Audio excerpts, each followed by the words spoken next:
Hello everyone. In our class today, we're going to see a little bit about the use of landscape metrics.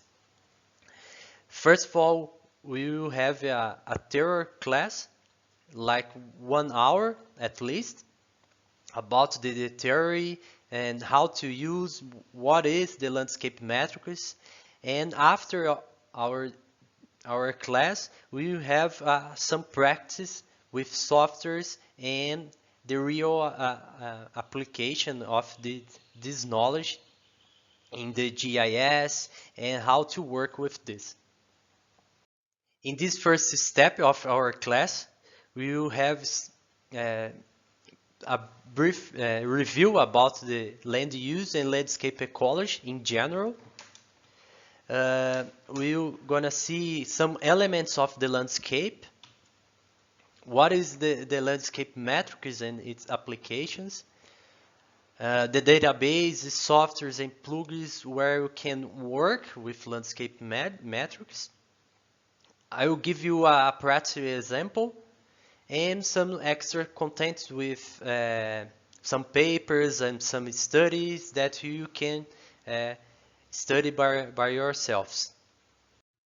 Before we start, it's important we're gonna see these pictures and understand how the forests and the landscape are changes around the world. That's why the landscape ecology studies become necessary to understand how the world and the land use are changing around the world and what is the impact of these changes in our nature. Then we can, with this knowledge, we can do action plans to reforestation areas or minimize the negative impacts in some regions. That is another example how UK have changed around the time. And this kind of changes are working and are happening in any place of the world. And this example about the deforestation here in forest Amazon in Brazil.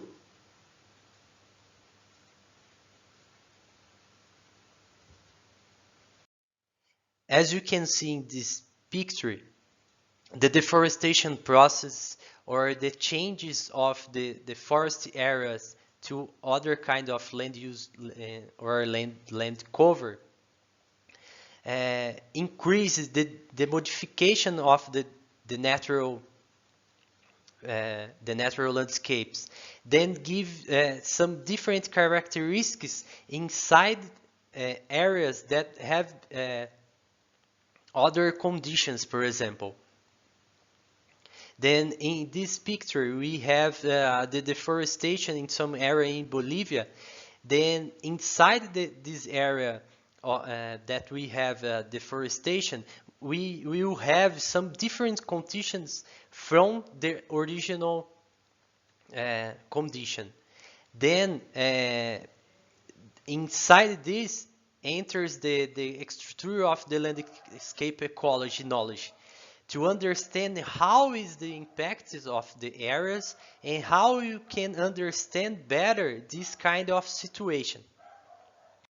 You guys already see the history of the landscape ecology.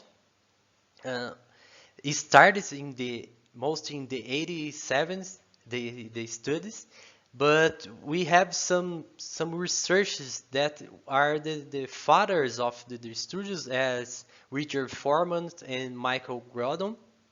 This paper, it's one of the first ones that started to think about the things in landscape ecology and how was the structure impacts the environmental conditions, for example.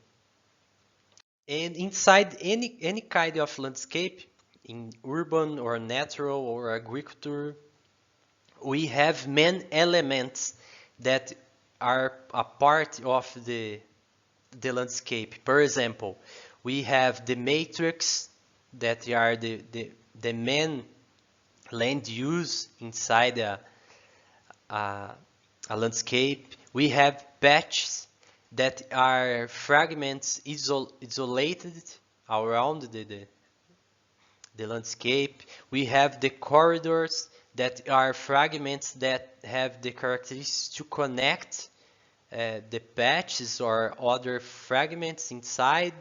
Then with this kind of elements, we can study the landscape as a whole, or in each fragment and each characteristic of these elements.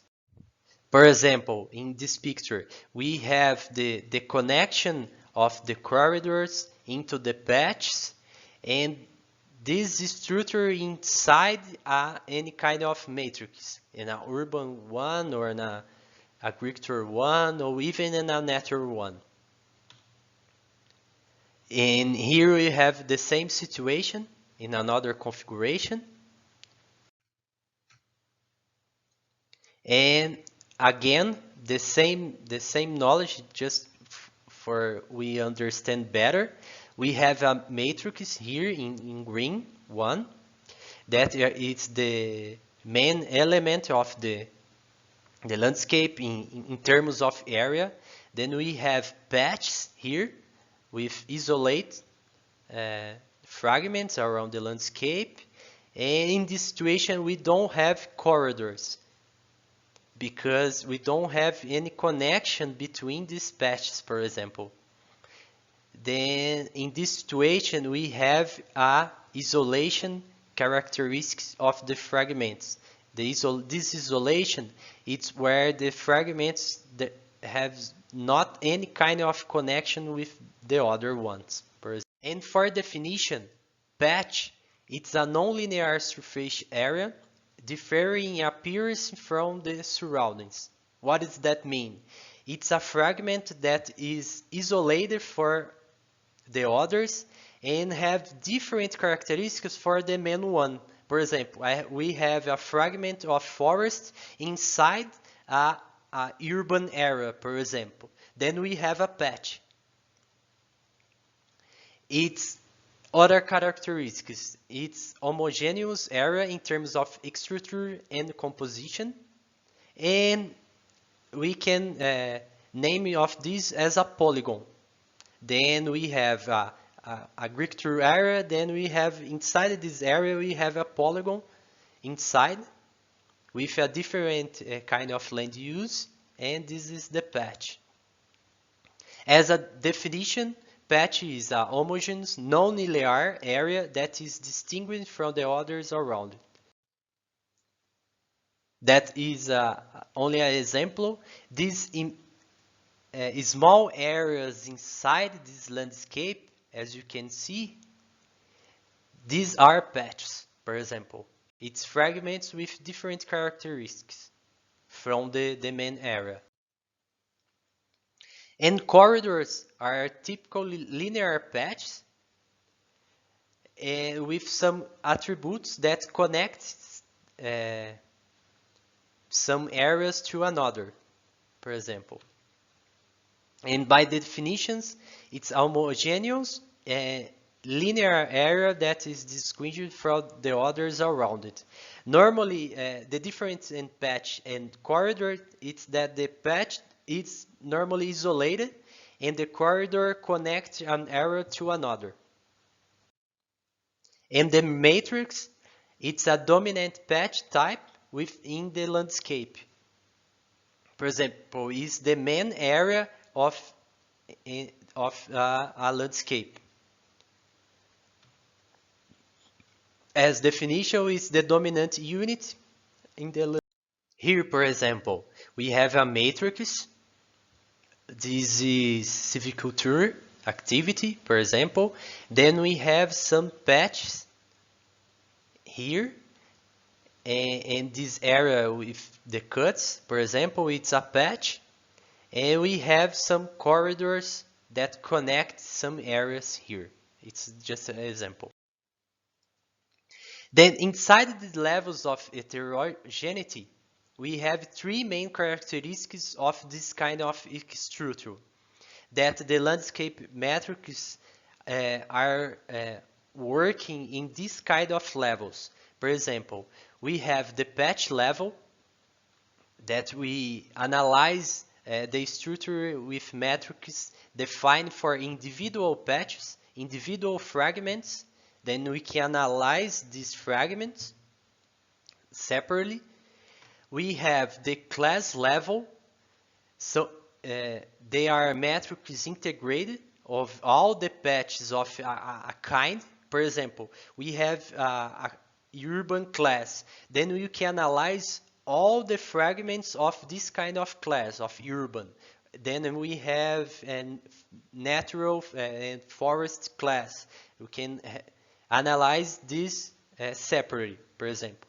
And we have a landscape level that are metrics integrated to analyze the whole landscape, how all the fragments are integrated and how are the characteristics of this kind of landscape. Then just a briefing. Then we have the fragment separate analysis, we have all the classes of land use, and we have the ecosystems and the landscape as a whole, for example. Then it's important to understand this kind of levels of scale.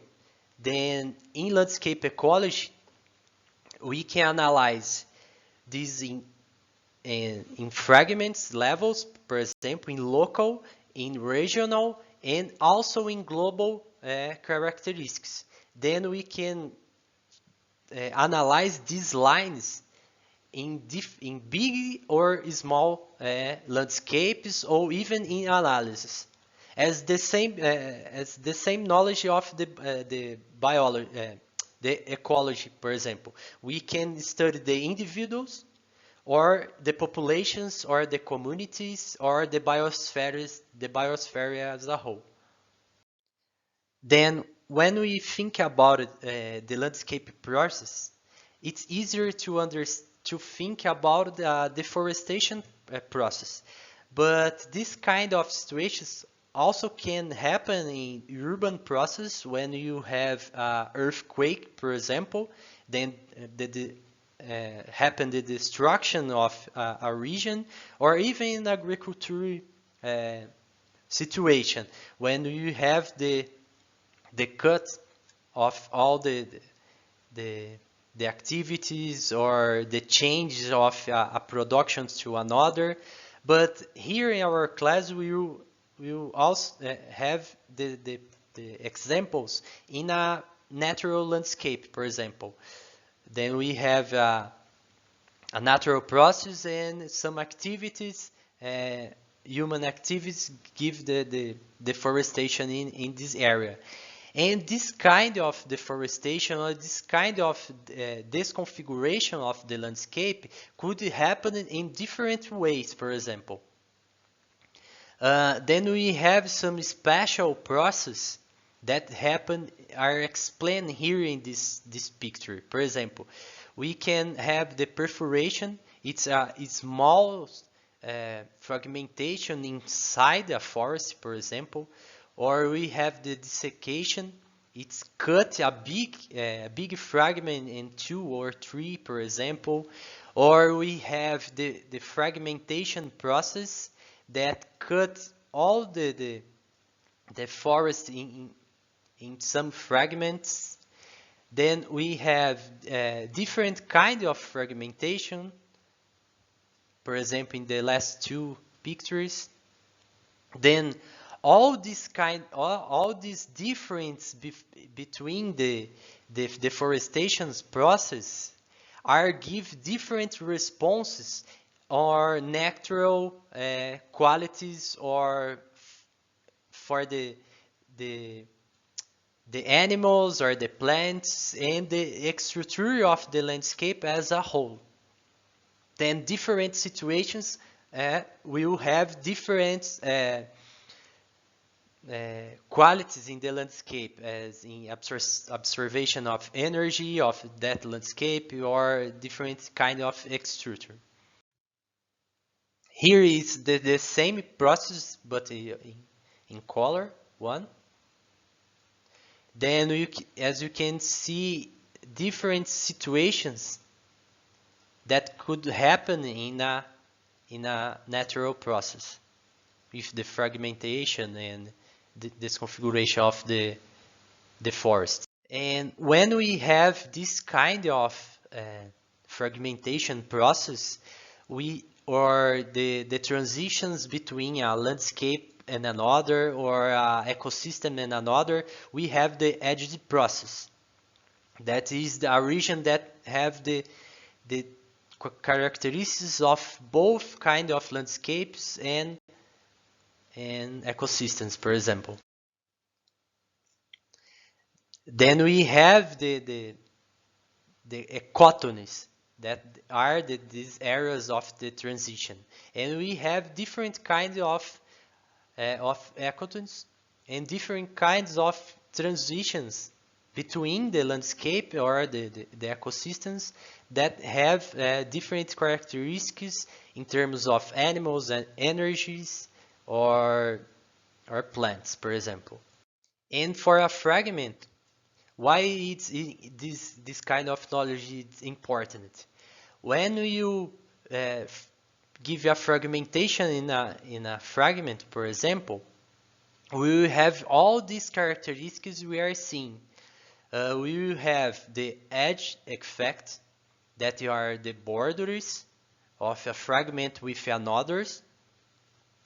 Then we have the core area, that is the main area that gives the natural characteristics of the fragment, that doesn't suffer any kind of impact from inside context. For example, if this fragment is a natural fragment and outside this fragment we have sugarcane production, the core area possibility won't give any kind of intervention of this sugarcane, but the edge areas will suffer the most kind of impacts of this kind of transition. Then here, for example, we have the example of the area of the edge or the interior. Then how big is the fragment, less is the edge impact. That's why the size of the fragment, for example, it's important, because the much bigger the fragment, less are the impact of this fragment can be suffer. Then strong will be the resilience or the resistance of this fragment to absorb any kinds of impact that could happen in this fragment, for example. And here it's another situation that you can see different kind of characteristics from a forest and the ecotones and the edge here. And any kind of this situation have different responses to impacts, to observation of energy, or even the presence or absence of animals, kind of plants, and other characteristics. And in numbers, what does this mean in biodiversity numbers, for example? What is this configuration of the landscape, the characteristics of the patches, the fragments are too important to understand. Let's begin with this graphic. The biodiversity started to increase in, for example, in larger or marginal patches and little edge habitats, for example, and increase in habitat diversity and edge species.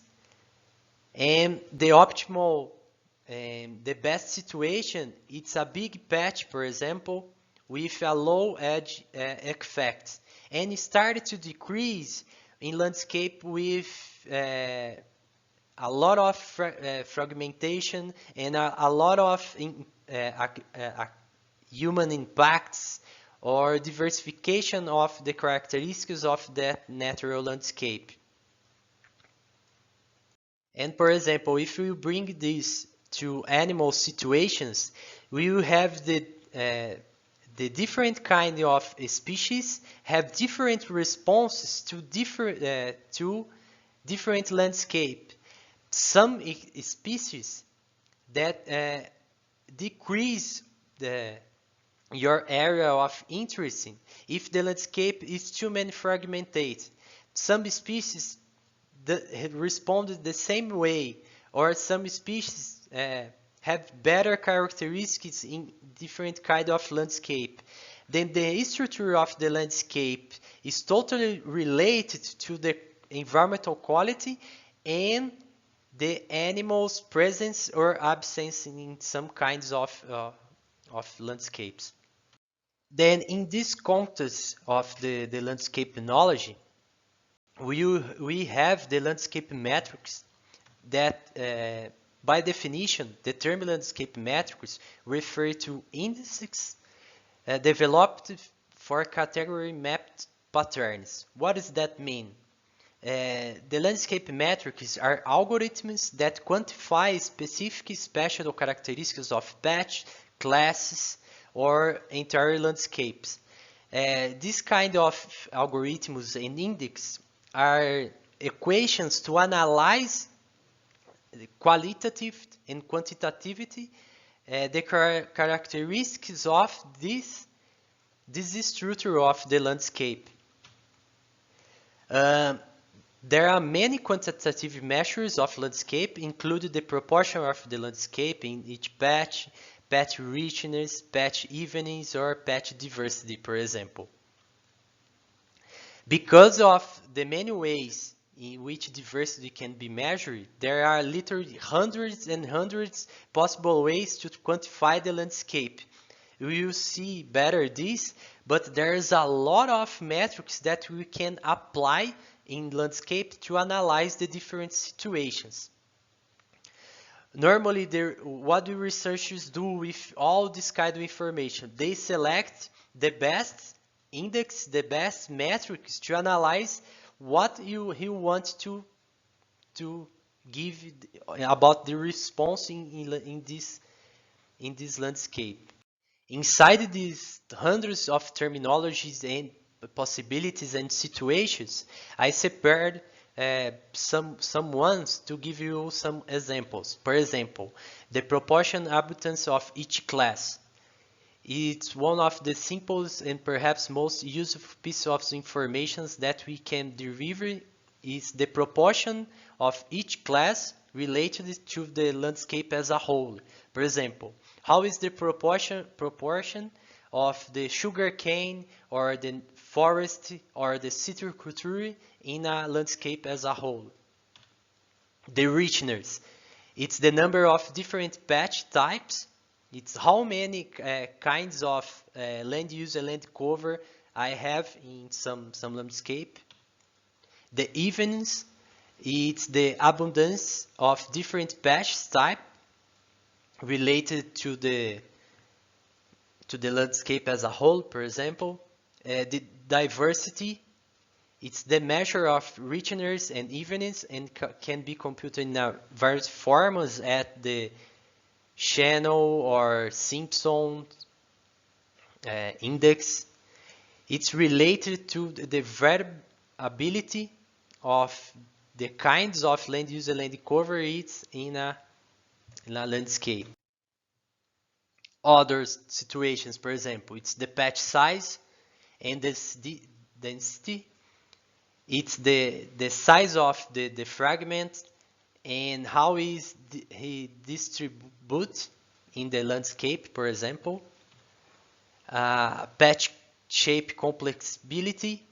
The patch could have different kind of forms, a regular form or circular form, for example.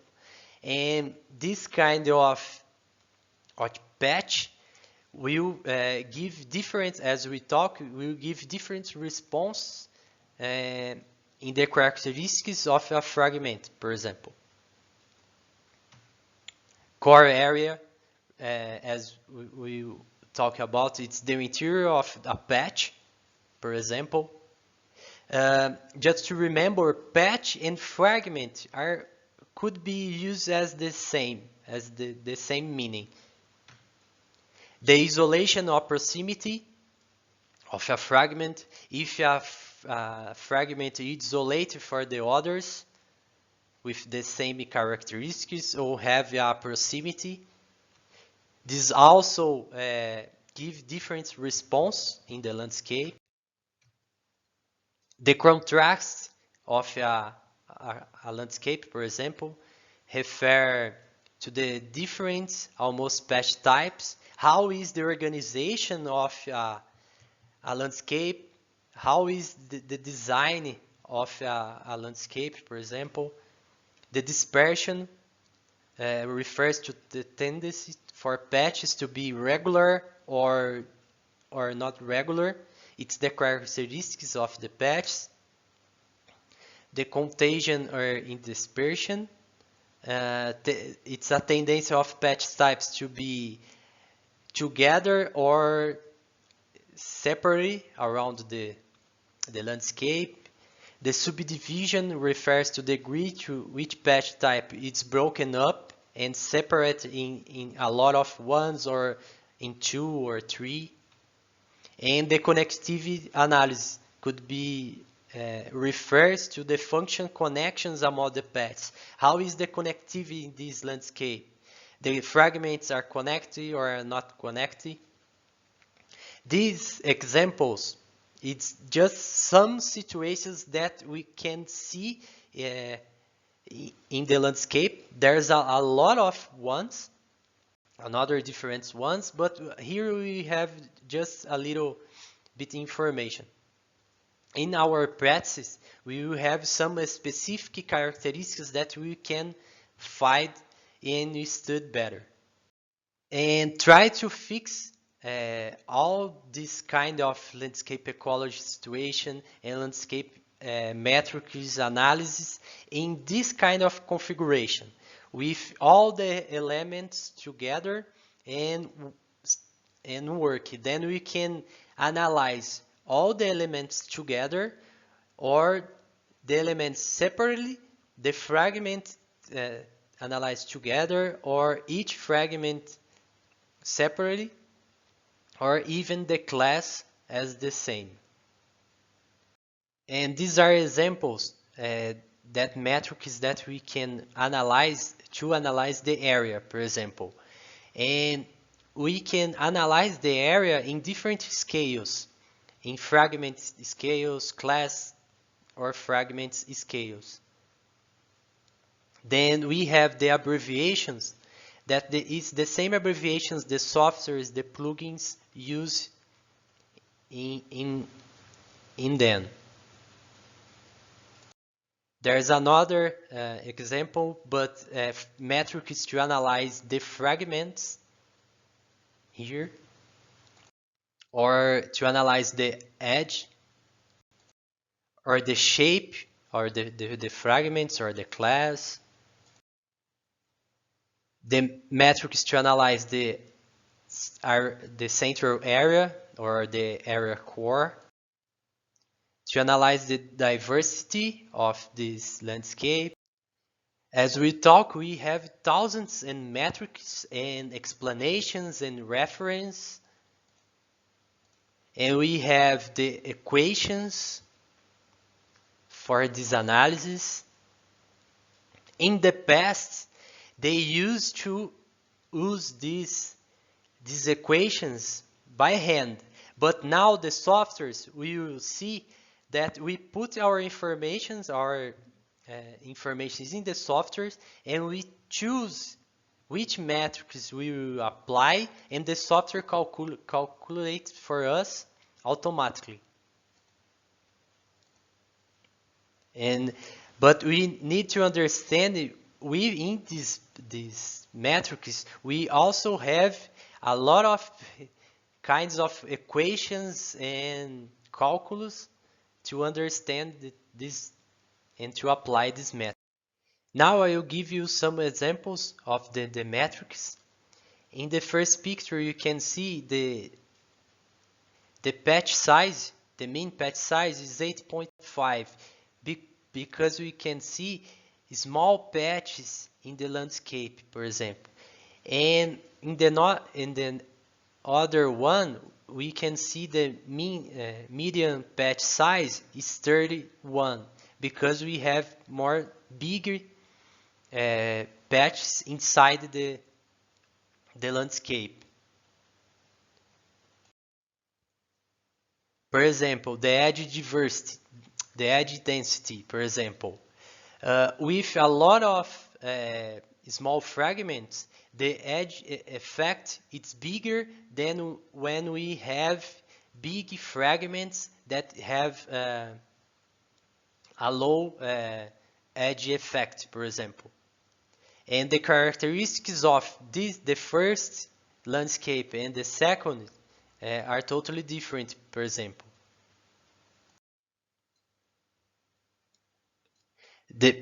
In this situation, the path richness, it's related to the diversity of land use and land cover uses in the landscape. In the first one, we have more richness than the second because we have more different kind of land use and land cover than in the second. Then we have the patch shape by class, for example. It's analyze all the class, not the fragments anymore, but analyze the classes as a whole, compare one with each other. Here, for example, we have more diversity here in the first one than the second, because we have more different kind of land use here than in the second one. Why the diversity is too important? Because as we remember from the landscape theory and the biology theory, most diversity implies in most different kind of organisms that can be living in the same area. And this impacts in the abundance of elements, abundance of energy, and the quality and the environmental quality of this kind of landscape.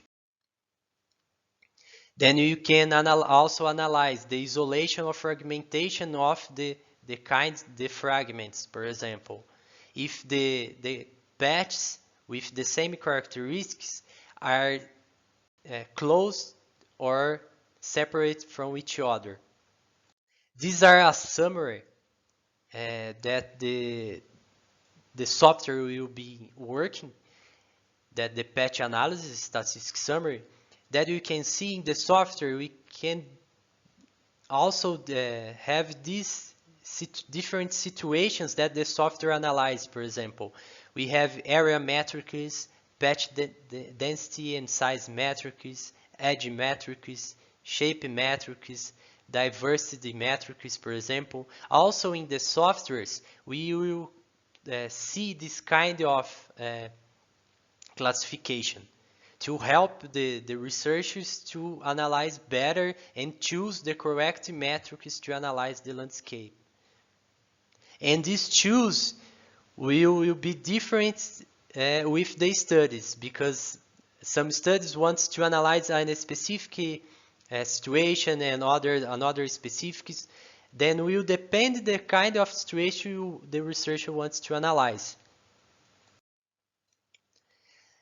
For this, we have, before we start a study with landscape ecology or landscape metrics, we have some questions to think. For example, the region of interest is the first one. What is happening in some area? For example, what is happening in UK? What's happening in Brazil that we need to analyze this area?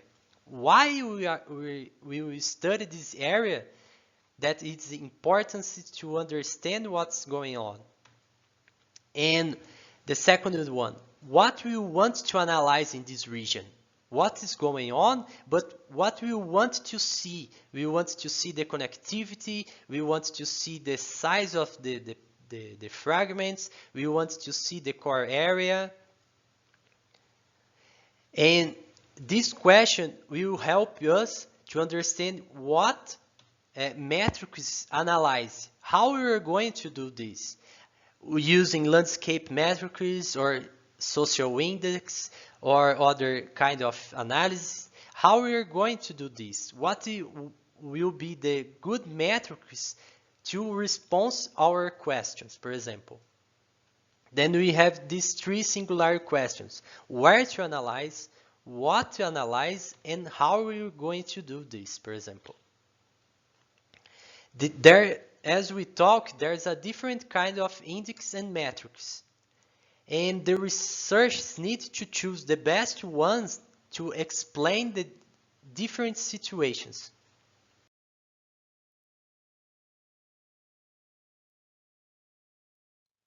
And where find data?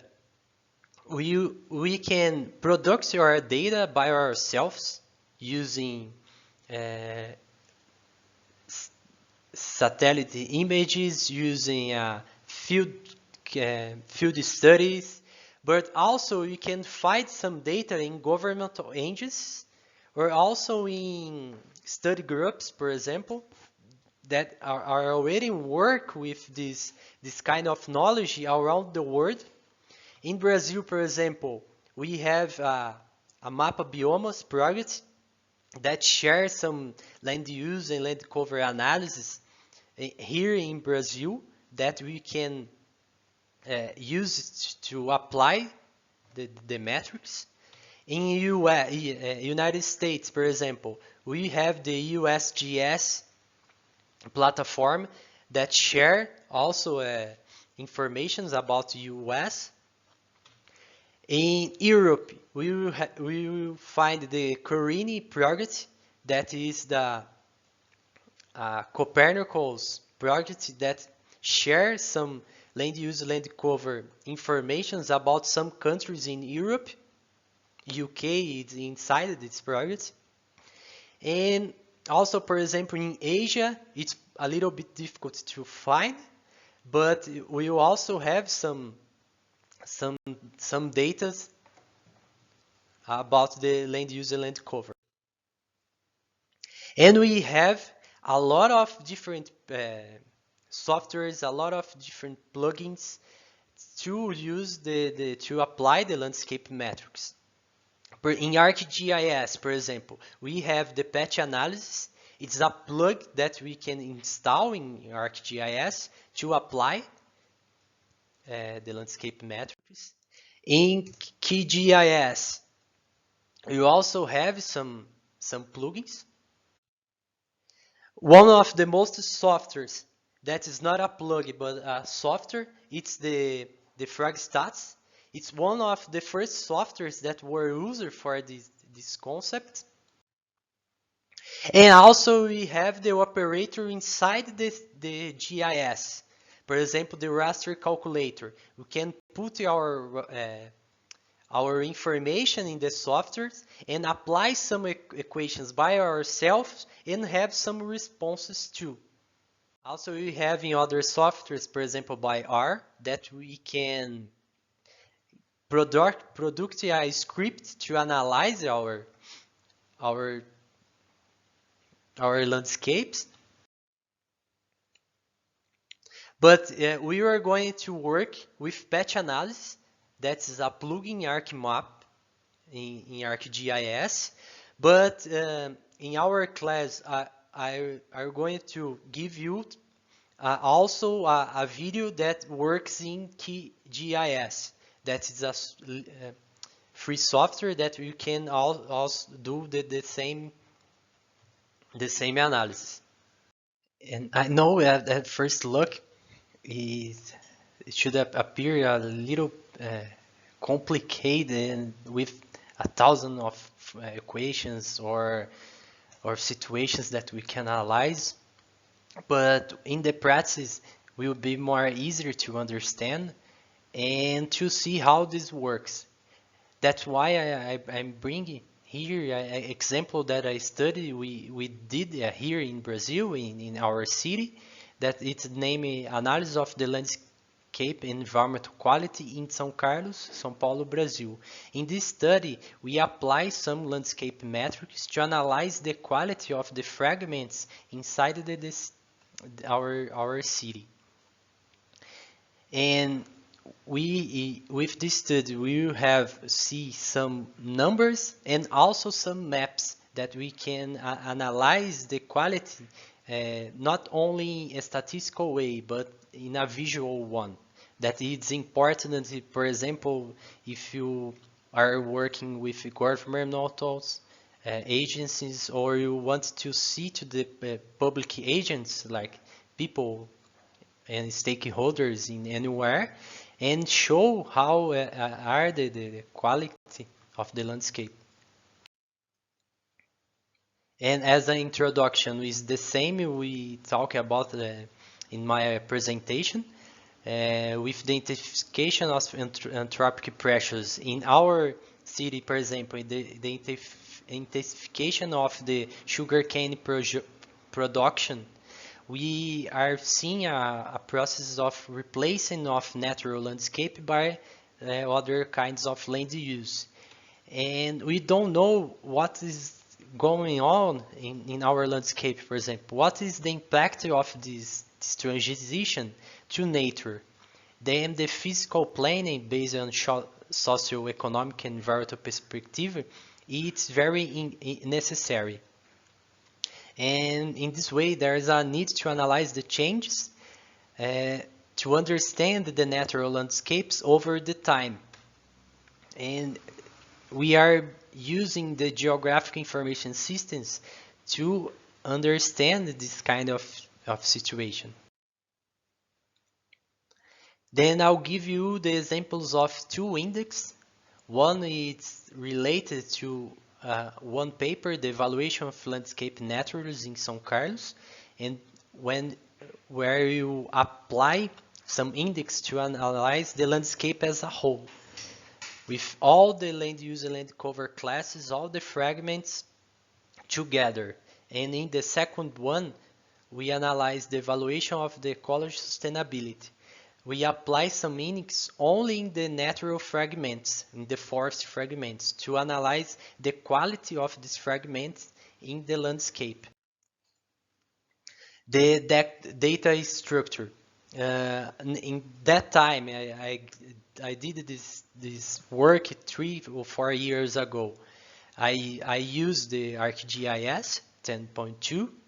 It's the same version we have. The difference of the software doesn't matter when you apply this kind of index. Then I use some informations about the Brazilian governmental agencies, for example, the Brazilian Institute of Geography and Statistics, that give to us some the territory boundaries and hydrology, for example, and some environmental data. Then we use this Landsat data from 2003 and 2013. As we talk, when you want to analyze a landscape, it's important to also to have more than one data, for example, to analyze how the landscape is today and how was in the past, for example. Then we can trace a line if the landscape it's in a better shape or in a good shape through the time. And then we can understand these impacts. Then that's why we compare 2 periods of time. In that time, we compare 2013 and 2003. And the study area was São Carlos, my city, as I presented to you in our last presentation. And I have the aim to analyze the temporal dynamic of land use and land cover in 2003 and 2013, and to analyze the landscape through the applications of the some index, the urban index and the vegetation quality index, per example, as I explained. And first of all, to apply this index, I need to have the information of land use and land cover. Then it was necessary to classify the land use land cover in a pattern.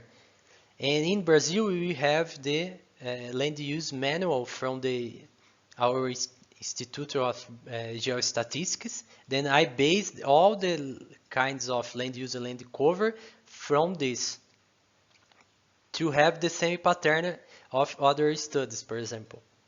Then in our study, we have the sugarcane, citriculture, pastures, forest, soil exposed, and native fragments is forest, and water resources, and urban areas.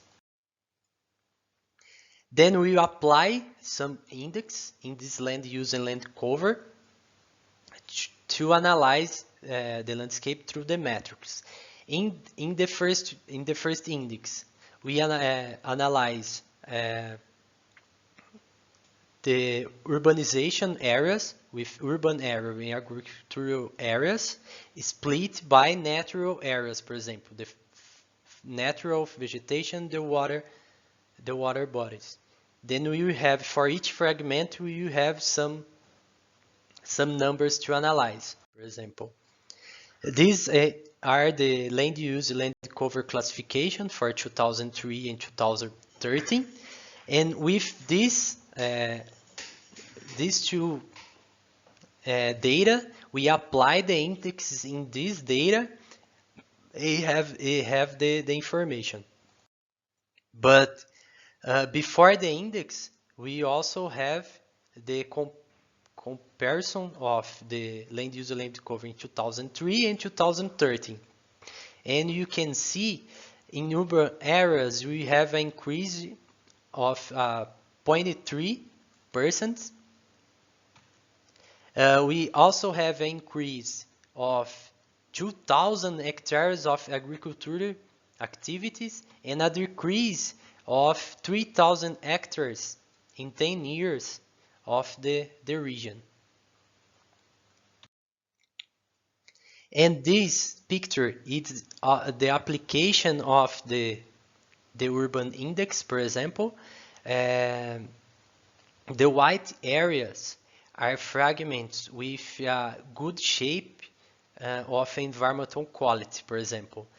And the black ones, it's the fragments that doesn't have a good shape in environmental quality. The white ones probably are forest and natural fragments, and the black ones normally are agricultural matrix or urban areas that doesn't have any kind of environmental quality in terms of the landscape in general. This is an example. This first fragment here, it's an area of vegetation in a part of the city. As you can see, it's a big fragment in area, then it still preserves some environmental quality. Also in the same area. That's why they are more specific and main areas. Why this is important, for example, if our mayor in São Carlos wants to do a reforestation or a protection project and give you a action project to protect some areas, he can use this kind of study to analyze the main fragments and to apply some kind of action. And here, for example, the black one, it's the urban area. As I expect, the urban area doesn't have any kind of environmental quality in these terms of the index. Also, some agriculture matrix. As you can see, these regions are exposed soil related to sugarcane production.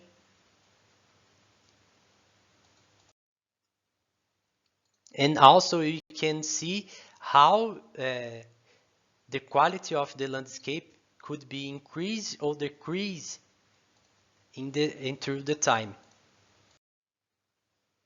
The second one, we apply only in the natural fragments. We analyze the area of the natural fragments, the shape, and the distance between these fragments to understand the quality of the natural fragments through the landscape. And this map is the comparison of 2003 and 2013.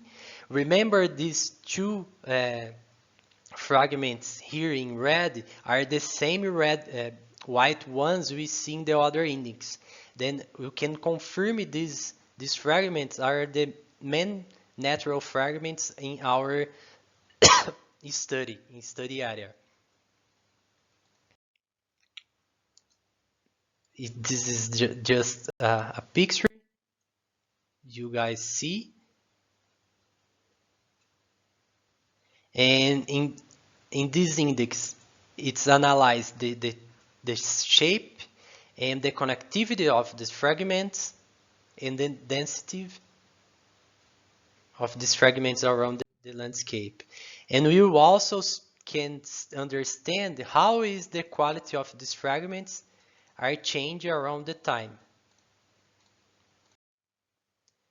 And our conclusions in this study is that São Carlos has, as São Carlos and also São Paulo State has a high potential to develop in agricultural activities. It's a historical characteristics of our state and even in our country, but it was analyzed an increase of negative impacts in the environmental.